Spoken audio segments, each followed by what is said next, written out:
আসসালামু আলাইকুম দর্শক, কেমন আছেন? আজকে ১৭ই জানুয়ারি। আজকেও শুটিং শুরু হয়নি শ্রীলঙ্কায় প্রিন্স টিমের। তবে একটি খুবই সুসংবাদ আছে। খুব বড় একটা সংবাদ আছে এবং সেই সংবাদটাই আজকের কনটেন্টে একটু অ্যানালাইসিস করব। আজকের কনটেন্টটি আপনাদের ভালো লাগবে। অনেক ভালো, ভালো কথা বলবো আজকের কনটেন্টে। সবসময় তেতো কথা বলি, এ কারণে অনেকেই ত্যক্ত হন। আজকে অনেক মিঠা কথা বলবো, চলেন। আজকে শাকিব খানের লুক সেট হচ্ছে। আবার বলছি, আজকে শাকিব খানের লুক সেট হচ্ছে। লুক সেট মানে শাকিব খানের সম্মতিতেই তো লুক সেট হচ্ছে। শাকিব খান লুক সেট এর জন্য বসেছেন বলেই তো তার লুক সেট হচ্ছে। আর লুক সেট হচ্ছে মানে হচ্ছে গিয়ে 18 তারিখেই আমরা একটা ফার্স্ট লুক পেতে পারি। আমি বলেছিলাম যে 20 তারিখের আগে ফার্স্ট লুক এবং শুটিং দুইটাই শুরু হবে। এর মাঝখানে শাকিব খানকে এয়ারপোর্টে দেখা গেছে, শাকিব খানের বিভিন্ন লুক বিভিন্ন সোশ্যাল মিডিয়ার বিভিন্ন প্ল্যাটফর্মে দেখা গেছে, কোনোটাই প্রিন্সে খাটবে না। প্রিন্সের জন্যে, প্রিন্সের গল্পের জন্যে শাকিব খানের লুক একেবারেই আলাদা করে সেট করা হচ্ছে। এখন এই লুক সেটের সাথে কি কি প্রাসঙ্গিকভাবে জড়িয়ে আছে সেই বিষয়গুলো নিয়ে একটু আলোকপাত করি। প্রথমত, শাকিব খান আপনারা জানেন 15 তারিখে গেছেন শুনেছি, বাট আমি শুনেছি 16 তারিখে গেছে। যাই হোক, প্রথম দিন, দ্বিতীয় দিন, 2 দিনই ধরলাম। 2 দিন শাকিব খান টিমের সঙ্গে বসছে। বসে নিশ্চয়ই অনেক কিছু তার কানে গেছে। সেই বিষয়গুলো নিয়ে তিনি টিমের সঙ্গে বসে একটা আলোচনা করেছেন। সেই আলোচনায় শাকিব খান কনভিন্স হয়েছেন যে না, এইভাবে শুটিংটা করলে ঠিক আছে। তো যেহেতু টিম শাকিব খানকে কনভিন্স করতে পেরেছে, তার মানে হচ্ছে গিয়ে যে এটা একটা গুড সাইন। টিম অনেক কিছুই খুব স্বল্প সময়ের মধ্যে অ্যারেঞ্জ করতে পেরেছে। যেটি আমি বারবার বলছিলাম যে সময়টা খুব কম। শাকিব খান অনেক বিচক্ষণ ব্যক্তি, অনেক দূরদর্শী সম্পন্ন ব্যক্তি। তিনি না বুঝে নিশ্চয়ই কোনো কাজে আগাবেন না। অবশ্যই তিনি বুঝতে পেরেছেন যে হ্যাঁ, এই টিম ঠিকঠাক মতোই কাজটি শেষ করতে পারবে। তাদের ভেতরে সেই চেষ্টাটা আছে অ্যাটলিস্ট। পারা না পারা তো বিভিন্ন সিচুয়েশনের উপরে ডিপেন্ড করে। কিন্তু টিমের একটা চেষ্টা আছে। সেই চেষ্টার কারণেই এবং আনুষঙ্গিক অনেক কিছু সবকিছু মিলিয়েই শাকিব খান কনভিন্সড এবং লুক সেটে বসে গেছেন আজকে শাকিব খান। লুকটা কেমন হইতে পারে? আপনাদেরকে এর আগেও আমি বলেছি যে শাকিব খান এই সিনেমায়, প্রিন্স সিনেমায় কালা জাহাঙ্গীরের ক্যারেক্টারটা করবে, বাট কালা জাহাঙ্গীরের বায়োপিক না। মানে কালা জাহাঙ্গীর যেই গেস্টার, তার যে বডি গেস্টার, তার যে হাইট, তার যে স্কিন টোন, এই সমস্ত কিছুই শাকিব খানের অ্যাডপ্ট করা লাগতো যদি কালা জাহাঙ্গীরের বায়োপিক করতো। বিষয়টা কালা জাহাঙ্গীরের বায়োপিক না, বিষয়টা কালা জাহাঙ্গীরের মতো করেই একটি সন্ত্রাসের ক্যারেক্টার শাকিব খান এই সিনেমায় করবে। সেই গল্পগুলো একেবারে কালা জাহাঙ্গীরের স্ত্রী, কালা জাহাঙ্গীরের গার্লফ্রেন্ড, কালা জাহাঙ্গীরের বন্ধু-বান্ধব, কালা জাহাঙ্গীরের সাঙ্গপাঙ্গ, তার রাইভাল, তার ভাই, তার বা পুলিশ, এই সমস্ত কিছু, তার পরিবার, তার মা, এই সমস্ত কিছুই প্রিন্স সিনেমার ভেতরে আসবে। কিন্তু একেবারে হুবহু ওই কালা জাহাঙ্গীরের লাইফে যা হইছে, এক্সাক্ট ওই জিনিসটা এখানে হবে না। এখানেই গল্পের কারিশমা, এখানেই গল্পটা ডিফারেন্ট, এখানেই মানুষ চমক খুঁজে পাবে। যেহেতু সেই 90s একটা ফ্লেভার এই সিনেমাতে পুরো সিনেমা জুড়ে দেখানো হবে, সো অবশ্যই একটা রেট্রো ফিল পাওয়া যাবে শাকিব খানের লুক সেটে। ওই সময়ে একজন সন্ত্রাস দেখতে বা একজন গ্যাংস্টার দেখতে কেমন ছিল বা কেমন হতো, সেটা ওই সময়ের কিছু ভিডিও ফুটেজ যদি আপনারা দেখে থাকেন বা ওই সময়ের সিনেমাগুলো যদি দেখে থাকেন, 90s যখন সিনেমা হইতো তখন যারা ওই সময় তো হিরোদেরকে ভিলেন হিসেবে দেখানো হতো না, একমাত্র খলনায়ক সিনেমায় সঞ্জয় দত্ত ভিলেনের ক্যারেক্টার করেছিল, এন্টি হিরো। তো ওই ধরনের একটা সিনেম্যাটিক একটা লুক তো আনতেই হবে। সাদামাটা একটা ক্যারেক্টারের মধ্যে দিয়ে একজন সন্ত্রাস নিশ্চয়ই যেতে পারে না, তার ভেতরে একটা একটা এক্সট্রা অর্ডিনারি কিছু একটা থাকবে, মানে 8-10 জনের থেকে দেখলেই তাকে বোঝা যাবে যে সে একটা কিছু। আমি আমার ব্যক্তি জীবনে 90s শীর্ষ সন্ত্রাসীদের কয়েকজনের সঙ্গে আমার দেখা সাক্ষাৎ হয়েছিল। সে সময়ে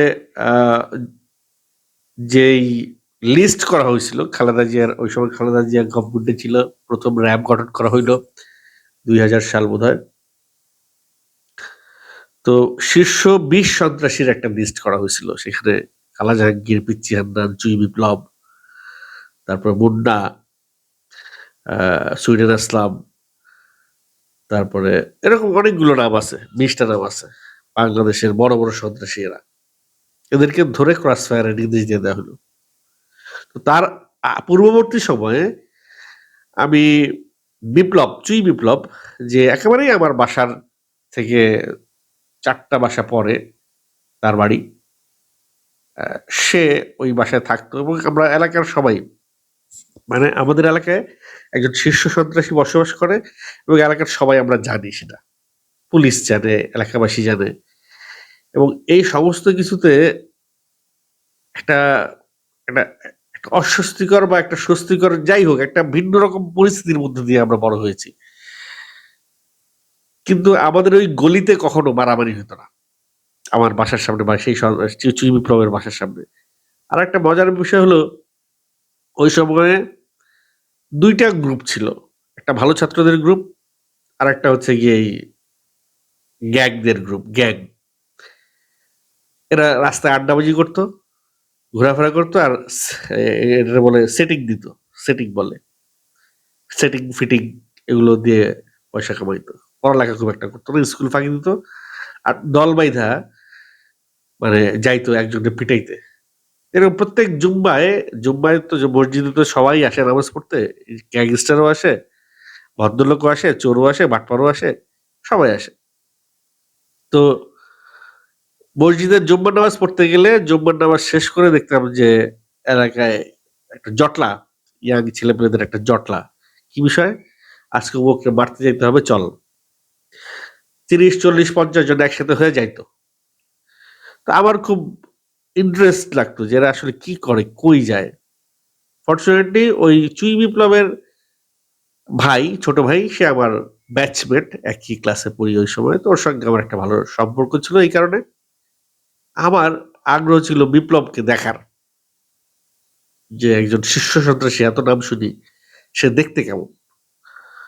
তো যখন আমি ওই তার ছোট ভাইয়ের সাথে একটা খেলাধুলা, এলাকায় ক্রিকেট খেলি, ওই দিক দিয়ে একটা সম্পর্কের মাধ্যমে তার বাড়িতে গেলাম, গিয়ে দেখি যে একেবারেই সাধারণ একটি ছেলে, মেধাবী একটি ছেলে, তার ম্যাট্রিকে স্টার পাওয়া একটা ছেলে, নর্মাল প্যান্ট পরা, জিন্সও পরে না, নর্মাল শার্ট পরা। তো আমার কল্পনার বাইরে ছিল এটা, যে আমি দেখবো একটা উচ্ছৃঙ্খল ছেলে, দেখবো জিন্স, এই সেই চশমা টশমা, আমি যাবে না। এগুলো আসলে ছেঁচড়া মাস্তানরা এগুলো পড়তো ওই সময়। কিন্তু যারা শীর্ষ সন্ত্রাসী, যারা খুব বড় বড় সন্ত্রাসী, তারা কিন্তু খুব মেরিটোরিয়াস ছিল। আমি যে কয়জন সন্ত্রাসীর ওই সময় পরিচয় পেয়েছি, তারা খুবই মেধাবী স্টুডেন্ট ছিল। তো পরবর্তীতে চুই বিপ্লবকে মেরে ফেলা হয়। বিভিন্ন একটা একটা গ্রুপ এসে তাকে মানে সন্ত্রাসীদের যেটা হয় হামলা একটা হামলায় সে মারা যায়। আর অন্যান্যরা গ্রেফতার হয়, কেউ মারা যায়, কেউ শুট করে, কেউ এনকাউন্টার হয়। ওই সময়ই হচ্ছে কালা জাহাঙ্গীর হচ্ছে একটা ক্যারেক্টার। তারও যে বর্ণনা পাওয়া যায়, সেই বর্ণনায় একটা সাদা শার্ট, তার একটা ছবিই পাওয়া গেছে সোশ্যাল মিডিয়ায়। সাদা শার্ট পরা হ্যাংলা একটা ছেলে, নরমাল একটা প্যান্ট পরে, হাতে আর কোনো অর্নামেন্টস নাই, খুবই সাধারণ জীবনযাপন করে। এদের এদের একটা কারণ আছে সাদাসিধে সাধারণ জীবনযাপন করার। পুলিশ সহজে সন্দেহ করতে পারে না। ভদ্র ছেলে বলে পুলিশ এড়িয়ে যায় ওই সময়। তো আলাপ করছিলাম যে শাকিব খানের লুক কি হইতে পারে। 90s শাকিব খানের এটা তো ফিল্ম, এটা একটা এক্সট্রা অর্ডিনারি কিছু না দিলে ফিল্ম মনে হবে না, বায়োপিক মনে হবে। তো যেহেতু এটা একটা কমার্শিয়াল ফিল্ম করছে, সো কালা জাহাঙ্গীরকে আমরা যেইভাবে দেখছি বা যেভাবে পাইছি পত্রপত্রিকায়, সেই লুক সেটে শাকিব খান হয়তো থাকবে না। এখন আমরা দেখছি যে অনেকেই, অনেক ফ্যান ফলোয়ার দেখলাম যে বিভিন্নভাবে শাকিব খানের বিভিন্ন লুক তারা শো করছে। লম্বা লম্বা চুল, দাড়ি। আবু হায়াত মাহমুদ যে ধরনের ডিরেক্টর, আমার কাছে মনে হয় যে সে ওভার কিছু করবে না। মানে as as as it is করার সে ট্রাই করবে। কালা জাহাঙ্গীরের স্কিন টোন হয়তো আনতে পারবে না, কালা জাহাঙ্গীরের হাইটে নিয়ে যেতে পারবে না, বা কালা জাহাঙ্গীরের মতো হালকা পাতলা গড়নেও নিয়ে যেতে পারবে না, কিন্তু কালা জাহাঙ্গীর যে ধরনের পোশাক আশাক পরতো, সেই ধরনের পোশাক শাকিব খানকে পরাইতেই পারে। আর সেই ধরনের লুক সেট হইলে একটা ক্লিন শেভ, ছোট চুল, একেবারে এই সাদা সিধে একটা ছেলের মানে ক্যারেক্টার, যাকে দেখে কখনোই মনে হবে না সে সন্ত্রাস, যাকে দেখে ফার্স্ট লুকে মনে হবে যে অ্যামেচার কোনো লোক। এই ধরনের একটা লুক সেট আবু হায়াত হয়তো করতে চাইবেন, কিন্তু শুধু আবু হায়াত মাহমুদ চাইলেই তো হবে না।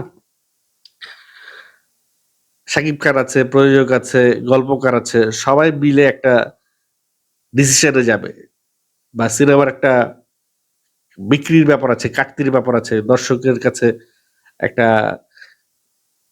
হাইপ ক্রিয়েট করার ব্যাপার আছে। সবকিছু মিলিয়ে শাকিব খানকে একটা লুকে তারা হয়তো নিয়ে যাবে।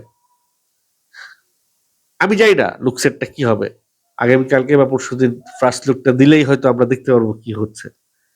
তবে আমার কাছে মনে হয় খুব সাধারণ, খুব সাদাসিধে একটা লুক নিয়ে প্রিন্স সিনেমায় শাকিব খানের আবির্ভাব হবে।